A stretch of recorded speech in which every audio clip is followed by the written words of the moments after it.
లలితా మాతా శంభుప్రియా జగతికి మూలం నీవమ్మా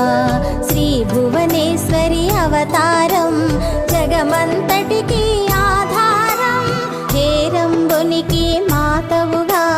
హరిహరాదులు సేవింప చండుని ముండుని సంహారం చాముండేశ్వరి అవతారం పద్మరేకుల కాంతులతో బాలా త్రిపుర సుందరిగా హంసవాహన రూపిణిగా